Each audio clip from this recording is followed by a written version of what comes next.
This way, right?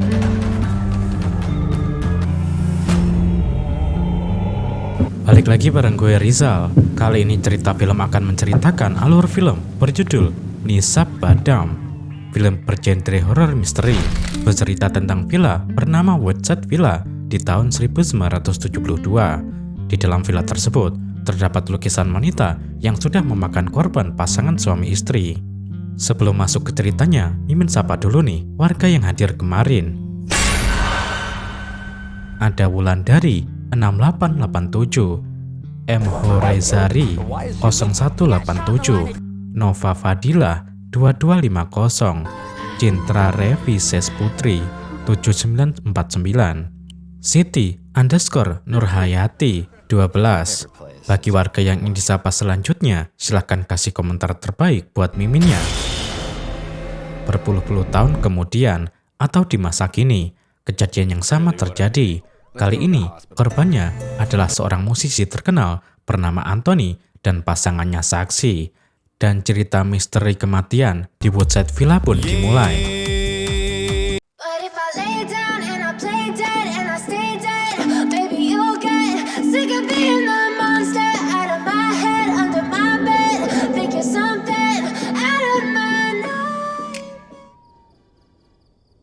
Berlatar belakang 1972, kita diperlihatkan sebuah kejadian misterius yang terjadi di sebuah tempat bernama Woodside Villa.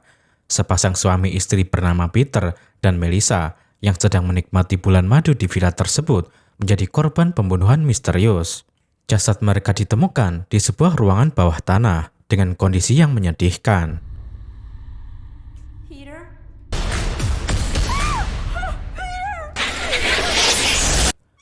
Polisi tidak memastikan jika kejadian tersebut merupakan tindakan pembunuhan karena mereka tak menemukan cukup bukti. Bahkan tersirat kabar jika Peter dan Melissa tewas karena serangan mistis dari sebuah lukisan bergambar wanita karya Greenwood yang ada di villa tersebut. 20 tahun pun berlalu, kita kemudian dibawa ke sebuah panti asuhan bernama Little Angels. Seorang gadis tunarungu bernama Saksi tampak sedang bermain seorang diri. Dari jendela panti, ia melihat seorang gadis kecil yang sedang termenung. Saksi yang merasa asing dengan gadis tersebut, kemudian memanggil ayahnya dan singkatnya, gadis itu pun menjadi bagian dari panti asuhan Little Angels. Gadis tersebut bernama Sonali. Sonali memiliki kepribadian yang tidak biasa seperti orang pada umumnya. Ia sangat tertutup dan tidak bisa berinteraksi dengan baik dengan siapapun. Namun hal tersebut tidak berlaku kepada Saksi, karena saat berinteraksi dengannya, Sonali merasa nyaman untuk berteman. Sejak saat itulah, mereka tumbuh menjadi sahabat yang saling mengerti kekurangan masing-masing. 25 tahun berlalu, persahabatan mereka tidak berubah sedikit pun, bahkan kini bertambah erat.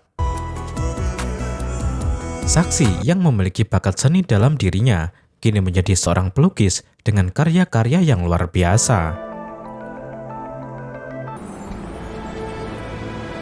Di suatu hari, Saksi terpilih menjadi pelukis di sebuah galeri lukisan terbesar yang ada di kota Seattle, hingga ia pun harus meninggalkan panti dan berpindah tempat tinggal. Namun kepergiannya membuat Sonali menjadi sangat sedih.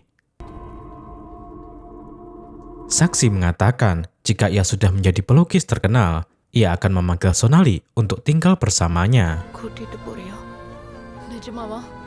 Singkat cerita, Saksi tiba di kota Seattle. Ia disambut dengan baik oleh manajer galeri. Pak manajer kemudian mengenalkannya kepada seorang fotografer lukisan bernama Vivek. Dan sejak saat itu juga, Vivek terlihat memiliki perasaan kepada Saksi. Beberapa hari kemudian, pertunjukan lukisan kini dibuka. Beberapa tamu spesial tampak hadir dalam acara tersebut, termasuk seorang musisi terkenal bernama Anthony. Anthony yang selalu menjadi tamu istimewa dalam galeri tersebut sangat terkesima ketika melihat lukisan luar biasa yang dipersembahkan oleh Saksi. Ia tidak bisa menyembunyikan perasaan kagumnya dengan lukisan tersebut. Bahkan setelah mengetahui saksi memiliki keterbatasan fisik, ia menjadi semakin tertarik untuk bisa berkenalan lebih dekat dengannya. Di saat ia mengatakan akan membeli lukisan tersebut, saksi mengisyaratkan jika ia akan membagi hasil penjualan lukisan untuk pembangunan panti asuhan Little Angels. Mendengar ketulusan itu, Anthony merasa kagum. Ia pun dengan ikhlas menambah nilai beli lukisan yang awalnya $10.000 menjadi $1 juta. Setelah selesai melakukan transaksi, Anthony kemudian pergi, dan sebelum ia meninggalkan galeri, ia memberikan 1 tiket pertunjukan musiknya kepada saksi. Saksi yang notabene juga seorang seniman, kemudian menghadiri pertunjukan musik yang dilakukan oleh Anthony. Dengan mendengarkan getaran suara melalui dinding bangunan, saksi merasakan jika petikan solo yang dimainkan Anthony terdengar sangat indah. Bahkan bukan hanya dia saja, para penonton yang juga berada di sana juga merasakan hal yang sama.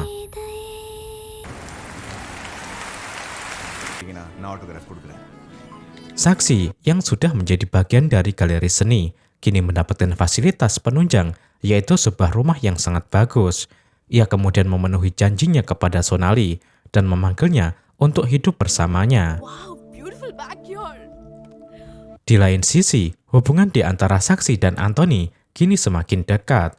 Bahkan di sela-sela perjumpaan mereka tidak ragu untuk saling mengajarkan bakat yang mereka miliki. Ketulusan hati dan kebaikan saksi membuat Anthony yakin menjadikannya sebagai kekasih. Hingga di suatu malam, Anthony dengan mantap melamar saksi dan saksi pun menerimanya.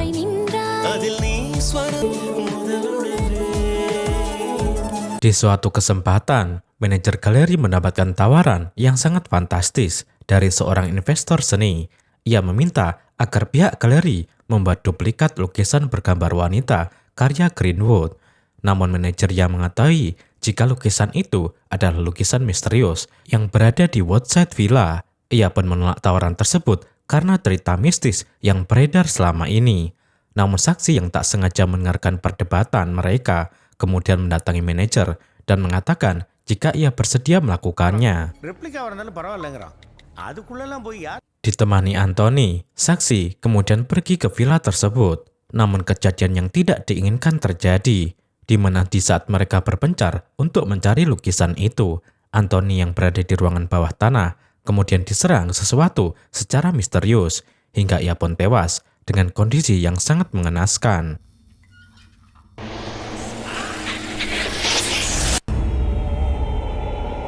Sementara saksi yang sangat ketakutan berusaha melarikan diri dari villa tersebut. Dalam kondisi sempoyongan, ia tak sengaja menabrak sebuah mobil hingga ia pun harus dilarikan ke rumah sakit.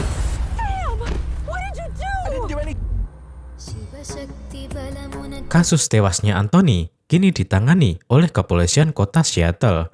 Inspektur polisi bernama Richard dan wakilnya bernama Maha terjun ke lokasi untuk melihat keadaan korban. Saat mereka membawa jasad Anthony, ada sebuah kunci yang jatuh dari saku celana Anthony. Namun para polisi tidak ada yang menyadarinya. Karena tidak adanya barang bukti yang menyatakan jika Anthony tewas karena dibunuh oleh seseorang, beberapa polisi termasuk Inspektur Richard meyakini jika kejadian itu sama persis dengan kejadian misterius yang terjadi 4-5 tahun yang lalu. Namun hal itu tidak berlaku kepada Maha yang selalu berpikir secara realistis. Sedikit penjelasan tentang Maha. Maha adalah perwira polisi yang baru saja dipindah tugaskan ke kota Seattle yang tidak percaya dengan cerita mistis tersebut, kemudian menemui saksi di rumah sakit. Ia melakukan beberapa pertanyaan kepada saksi, di antaranya alasan mengapa ia bisa mengunjungi Woodside Villa bersama Anthony. Namun saksi yang masih dalam keadaan syok hanya bisa mengisyaratkan jika ada hal mistis yang tiba-tiba menyerang mereka. Namun tentu saja pernyataan saksi tidak membuat Maha puas. Ia kemudian melakukan penyelidikan tambahan dengan memeriksa latar belakang kehidupan Anthony dari media sosial. Di sana, ia menemukan sebuah foto wanita yang diduga adalah istri Anthony dahulu. Namun pernikahan mereka tidak berlangsung lama tanpa alasan yang jelas. Istrinya dinyatakan tewas karena bundir. Dan pihak kepolisian yang melakukan penyelidikan membenarkan hal tersebut. Maha juga melihat sebuah foto terbaru Anthony saat ia bersama saksi.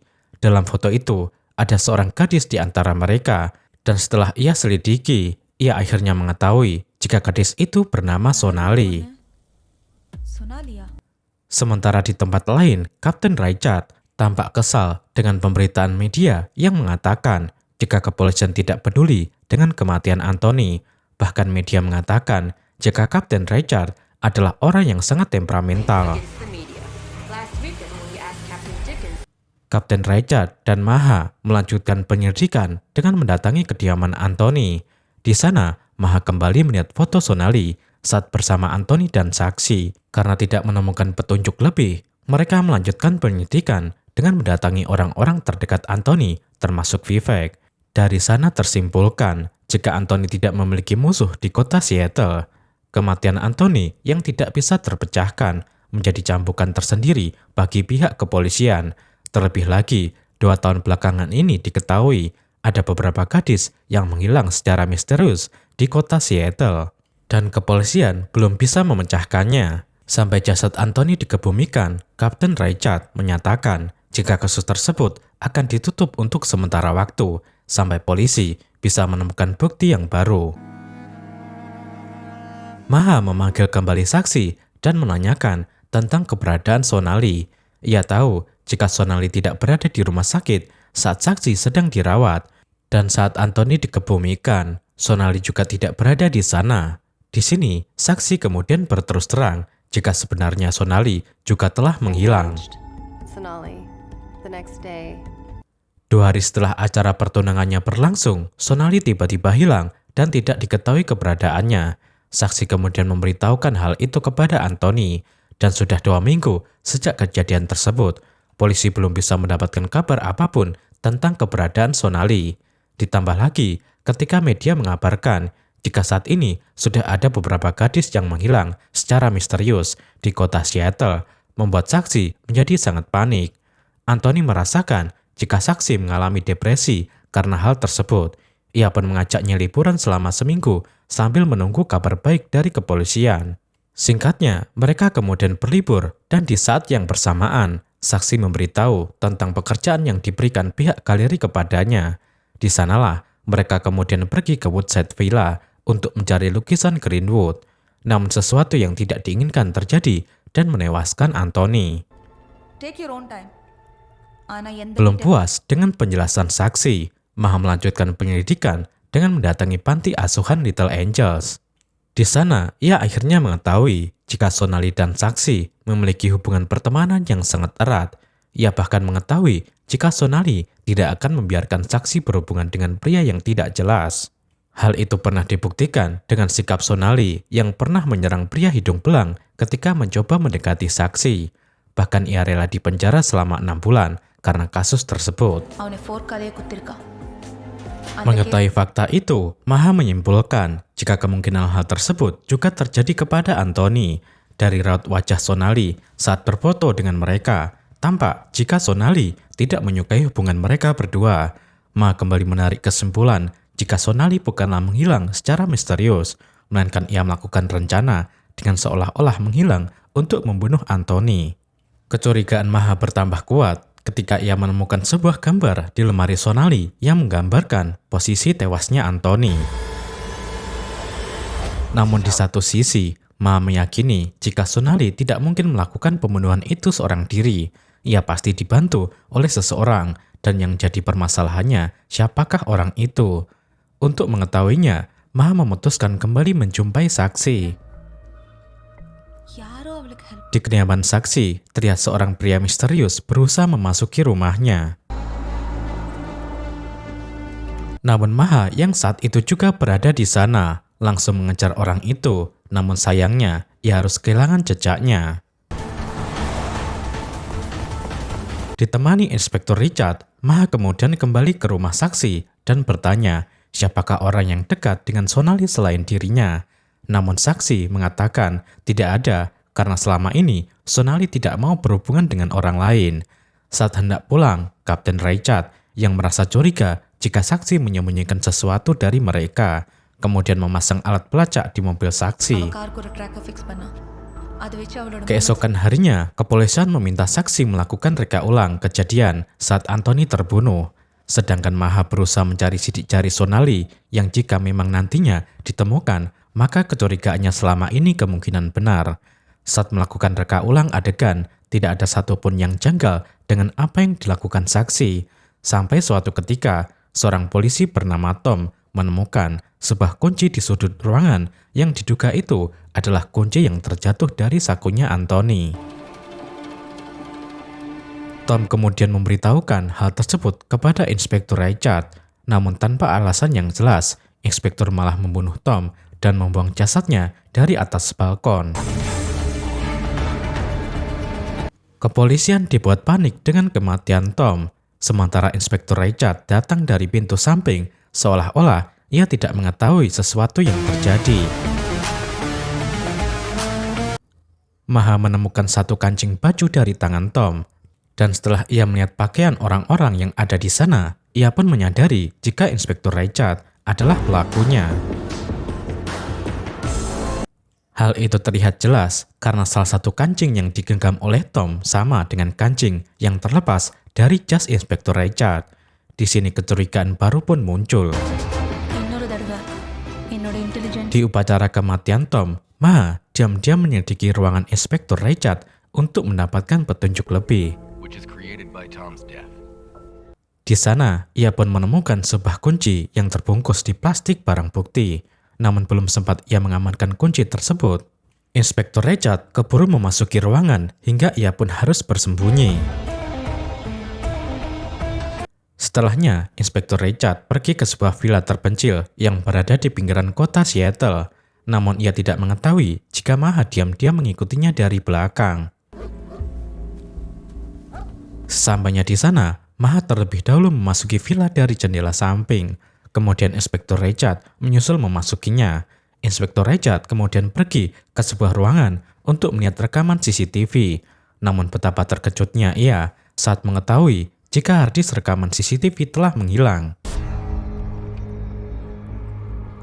Di tempat lain, seorang pria misterius yang sempat dikejar oleh Maha tadi malam ternyata adalah Vivek. Ia mendatangi saksi dan memberikan harddisk rekaman CCTV yang sudah ia curi dari villa tersebut. Disinilah fakta yang sebenarnya barulah terungkap. Kedatangan Sonali di kehidupan saksi yang baru menjadi kesenangan tersendiri bagi mereka berdua, namun tidak kepada Vivek. Ia yang sangat mencintai saksi, selalu mendapatkan perlakuan yang tidak menyenangkan dari Sonali. Bahkan karena hal tersebut, ia tidak bisa mengungkapkan perasaan cintanya kepada saksi, dan ia pun memilih untuk menyembunyikannya. Saksi yang tidak mau Vivek salah paham dengan kelakuan Sonali, kemudian menceritakan hal tentang Sonali kepadanya. Dahulu, saat mereka bekerja di sebuah coffee shop, ada seorang pria yang mendekati saksi. Akan tetapi, Sonali yang mengetahui hal tersebut merasa jika pria yang mendekatinya adalah pria hidung belang. Dengan rencana yang sudah dipersiapkannya, Sonali kemudian memancing pria itu dan terbukti jika pria itu memang seorang hidung belang. Sonali yang sangat marah kemudian mengambil garpu dan menusuk tangan pria itu. Namun kelakuan Sonali kemudian dituntut sampai ia pun harus rela dipenjara selama 6 bulan. Dengan cerita itu, Vivek akhirnya mengerti jika sikap Sonali kepadanya karena ia ingin melindungi sahabatnya dari pria-pria yang tidak bertanggung jawab. Mulai saat itu, perasaan Vivek berubah. Yang dahulunya mencintai saksi, kini perlahan-lahan mulai menyukai Sonali. Hari-hari berikutnya, dengan perasaan tulus yang dihadirkan Vivek kepadanya, Sonali akhirnya bisa menerima Vivek di kehidupannya. Bahkan karena merasa sudah saling menyukai, Vivek dan Sonali memutuskan menjadi sepasang kekasih. Di suatu malam, mereka bertiga mendapatkan undangan makan malam dari Anthony. Di sela-sela acara, Anthony memberikan kejutan kepada saksi dengan menghadiahkannya sebuah cincin berlian yang ia jadikan sebagai lambang pertunangan. Saksi merasa bahagia dengan apa yang diberikan Anthony kepadanya. Namun Sonali tampaknya tidak terlalu bahagia. Ia merasa jika Anthony bukanlah orang yang tepat untuk sahabatnya. Keesokan harinya, saat Anthony sedang melakukan pertunjukan musik, tampak beberapa tamu penting hadir di sana, termasuk saksi, Sonali, dan Vivek. Selesai acara berlangsung, beberapa wanita kemudian mendekati Anthony dengan alasan sebagai penggemar. Sonali menyadari jika ada seorang wanita yang memberikan nomornya kepada Anthony, dan Anthony pun menerimanya. Dari sinilah kecurigaan Sonali kepada Anthony mulai muncul, di mana ia yang sedari awal tidak percaya kemudian mengirimi pesan singkat dan merayu Anthony. Namun saksi yang mengetahui tindakan yang dilakukan Sonali hanya bisa tersenyum sambil mengatakan jika Anthony bukanlah pria jahat seperti yang ia bayangkan. Sampai suatu ketika, Sonali mendapatkan jawaban atas kecurigaannya. Anthony yang beberapa hari ini dirayu, kemudian meminta Sonali untuk berjumpa. Anthony kemudian membawa Sonali ke sebuah villa terpencil, dan di sana ia langsung menarik dan merayu Sonali. Sementara saksi yang juga mengikuti mereka sangat terkejut melihat kelakuan Anthony. Bahkan ia dibuat tambah terkejut ketika Anthony menghantam kepala Sonali dengan tongkat baseball tanpa alasan yang jelas. Bukannya merasa menyesal, ia malah memainkan selo di samping jasad Sonali.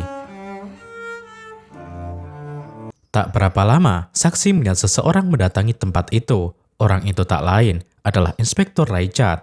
Namun saksi tidak mengenalinya. Seperti sudah terbiasa dengan kejadian tersebut, Inspektur Richard hanya membiarkannya. Saksi kemudian mengabari hal itu kepada Vivek, dan mereka segera ke kantor polisi untuk melaporkan kejadian tersebut. Merasa tak percaya dengan apa yang ia lihat, saksi seketika shock ketika mengetahui jika orang yang ia lihat tadi malam ternyata Inspektur Richard yang merupakan kepala polisi kota Seattle. Vivek menyarankan agar mereka pergi mendatangi kantor FBI, namun saksi merasa jika hal itu akan sia-sia mengingat Anthony adalah orang besar yang mempunyai banyak relasi. Merasa buntu, akhirnya saksi memutuskan melakukan balas dendam. Ia meminta Vivek untuk membantunya. Singkatnya, ia pun menyusun rencana dengan memanfaatkan cerita misterius yang terjadi di Woodside Villa untuk membunuh Anthony. Saat saksi dan Anthony sudah tiba di sana, Vivek diam-diam menyusup masuk ke dalam villa. Ketika Anthony berada di ruangan bawah tanah, ia pun langsung memukul kepala Anthony dengan tongkat baseball. Kejadian itu jelas membuat Anthony sedikit terkejut karena saksi yang ia sangka tulus ternyata ingin membunuhnya. Dengan lantang, saksi menanyakan mengapa Anthony tega membunuh Sonali tanpa alasan yang jelas. Melalui pengakuan yang diberikan Anthony, kini fakta tentang hilangnya beberapa gadis pun terungkap. Ternyata semua gadis yang menghilang secara misterius di kota Seattle, termasuk Sonali, adalah perbuatan Anthony dan Inspektur Richard. Mereka dibunuh dengan alasan yang sama seperti Sonali, di mana Anthony yang memiliki ketenaran ternyata membuat banyak gadis melakukan perselingkuhan kepadanya. Anthony memiliki prinsip jika gadis yang melakukan perselingkuhan tidak lain hanyalah sampah. Hal itu disebabkan ketika 2 tahun yang lalu, saat ia mencintai seorang wanita dan menikahinya, namun ia mendapati wanita itu telah berselingkuh darinya. Anthony yang merasa tersakiti, kemudian membunuh selingkuhan wanita itu dengan sebuah tongkat baseball. Namun hal tersebut diketahui oleh Inspektur Richard yang juga berada di sana. Bukannya mengamankan Anthony, ia malah memberi isyarat agar Anthony juga membunuh wanita itu. Setelah Anthony selesai dengan aksinya, ia menjumpai Inspektur Richard dan menanyakan mengapa ia tidak menangkapnya. Inspektur Richard kemudian mengatakan jika nasibnya sama seperti Anthony. Saat ini, ia juga sedang mengamati istrinya yang tengah berselingkuh dengan orang lain di tempat tersebut. Seketika emosi Anthony memuncak, tanpa basa-basi, ia kemudian mendatangi istri inspektur dan selingkuhannya dan langsung membunuh mereka saat itu juga. Sejak saat itu, mereka berdua mulai bersahabat dan melakukan pembunuhan kepada para wanita yang berselingkuh dengan Anthony. Anthony mengatakan jika saksi tidak seperti gadis lain yang mendekatinya karena ketenaran yang ia miliki. Itulah mengapa ia bisa mencintai saksi dengan tulus. Walaupun begitu, kesalahan Anthony tetaplah sesuatu yang fatal. Tanpa ampun, mereka kemudian membunuh Anthony dan membuat jasadnya berdiri tegak, seolah-olah karena kejadian mistis yang terjadi 45 tahun yang lalu. Selanjutnya, mereka mendatangi villa terpencil untuk mengambil rekaman CCTV dan menghapus rekaman saat Sonali dan saksi berada di sana. Di saat saksi hendak membawa rekaman itu ke FBI, tiba-tiba ia mendapatkan pesan video yang memperlihatkan Vivek yang sedang disekap. Saksi kemudian mendatangi tempat itu dan mengetahui jika Inspektur Richard telah pelakunya. Inspektur Richard meminta rekaman CCTV tersebut dan mengancam mereka agar mengakui perbuatan yang mereka lakukan kepada Anthony. Saat Inspektur Richard merasa memenangi perseteruan tersebut, tiba-tiba Maha datang dan langsung mengancamnya. Maha menanyakan alasan mengapa Inspektur Richard membunuh Tom. Dari belakang, saksi tiba-tiba memukul kepala Inspektur Richard dan memberitahukan kejadian yang sebenarnya kepada Maha. Hingga Inspektur Richard yang hendak kembali melakukan perlawanan harus terbunuh di tangan Maha. Maha mengamankan rekaman CCTV dan akan ia gunakan sebagai barang bukti kejahatan yang dilakukan Anthony dan Inspektur Richard terkait hilangnya beberapa gadis di kota Seattle. Namun untuk pembunuhan Anthony, ia memilih diam dan membiarkan media menganggap jika hal tersebut memang karena hal mistis yang beredar selama ini. Dan film pun berakhir.